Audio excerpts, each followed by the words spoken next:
Hi, today I'll introduce the meta-analytic event study. Let me first provide you with some background info on the running example. Discrimination in hiring has been repeatedly identified in correspondence audits.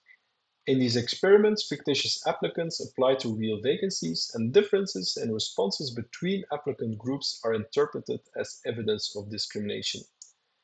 Many economists would argue that discrimination intensifies during recessions.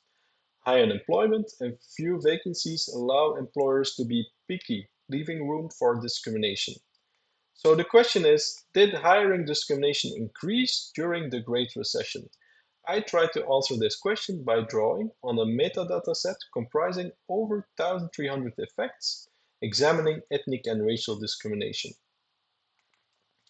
The meta-analytic event study method itself rests on a twofold approach.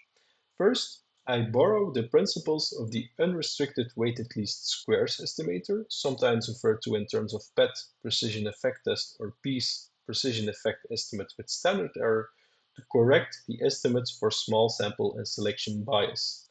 Second, I complement this estimator with a difference in differences variant of the event study method that identifies dynamic treatment effects.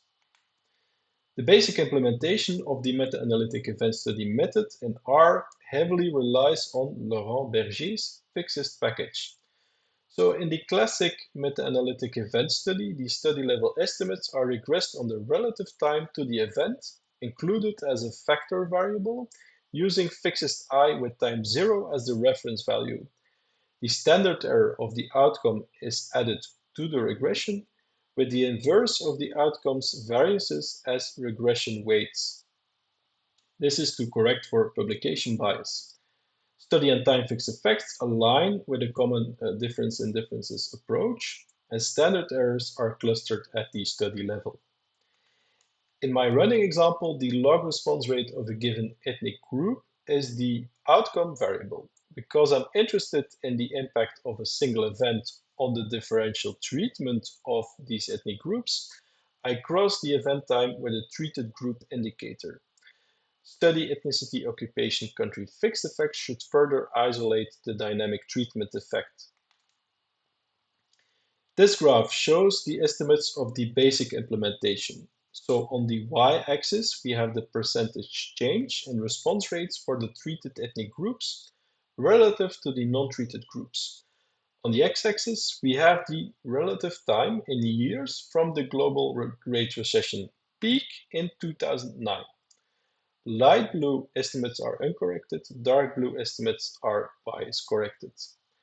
At first sight, the effect seems ambiguous. The estimate at 0 years, which I'm most interested in, becomes virtually zero after correction.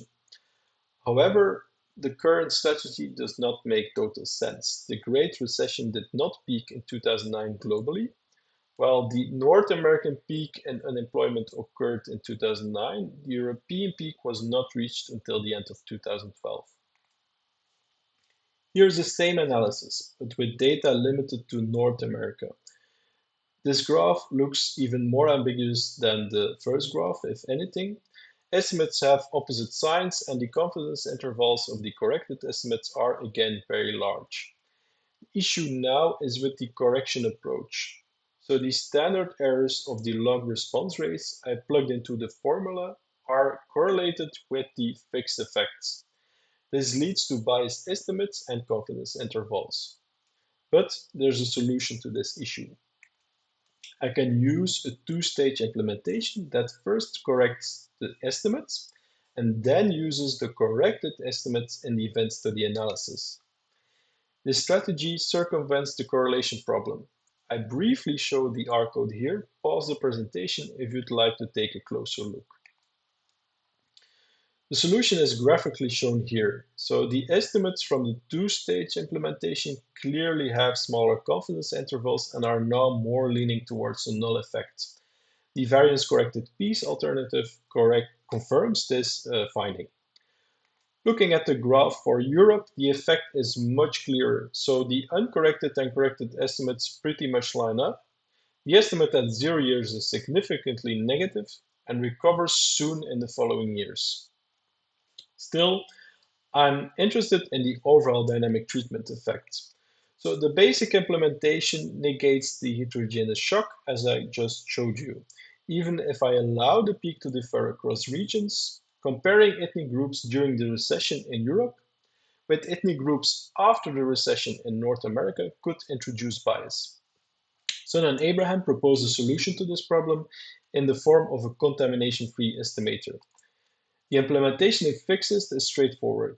I swap fixes I for fixes SUNAP.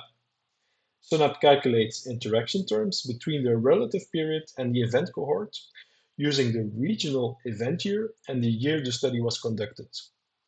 The coefficients are then aggregated into a single average event time effect.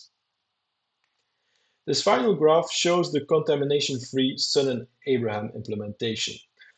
While the estimates were virtually unbiased by the contamination, it seems the confidence interval at 0 years shrinks substantially. The two-stage correction illustrates the robustness of the results.